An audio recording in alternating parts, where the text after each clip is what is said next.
kako bi se vam na najbolji mogući način rukovanja sa tvarima koje su velika opasnost za život i zdravlje ljudi. Vježbu izvodi vatrogasna postaja Centar. Imate priliku vidjeti pri dolasku na intervenciju, vozila su zauzela svoj položaj, najveću zaštitu prilikom dodira i rada sa opasnim tvarima, ulazi u objekat u zonu opasnosti sa ciljem mjerenja koncentracije štetnih zapaljivih plinova kako bi se dalje intervencija mogla provoditi.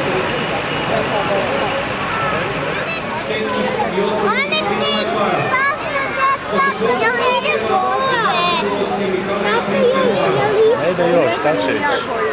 Zadaća tih vatrogasaca je da uđu količina dima, a naši vatrogasci su pripremili cijelu prugu,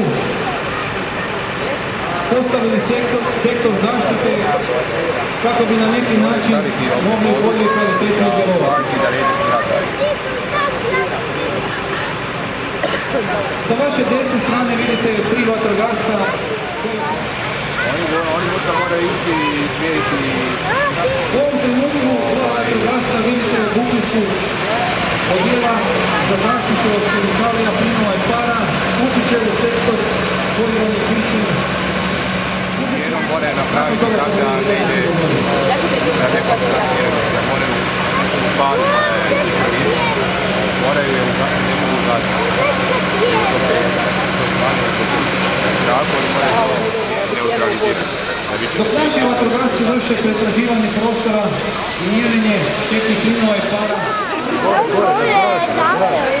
ide po njega, vidi. grupe koje su ušle u ušao je u auto ljestvu.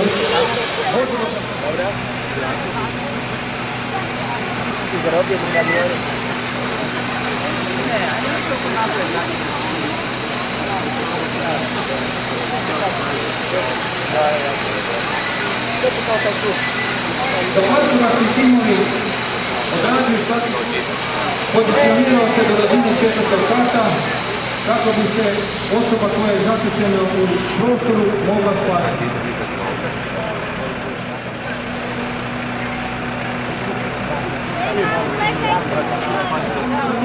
Područja 2 vatrogasca približila su se dijelu opreme gdje će izvršiti dekontaminaciju koja se upravo provodi, a naše vatrogasno vozilo vrši spašavanje unesrećene osobe sa 4. kata.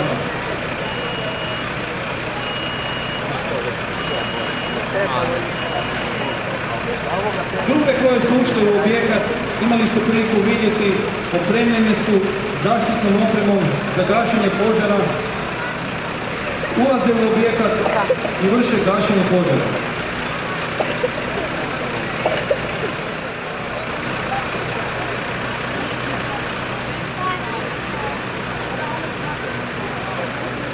Evo, dekontaminacija naših vatrogasaca je izvršena. Čim je ovaj prvi dio pokazne vježbe završio? Ja vas molim da ostanete dalje uz ogradu. Slijedi drugi dio.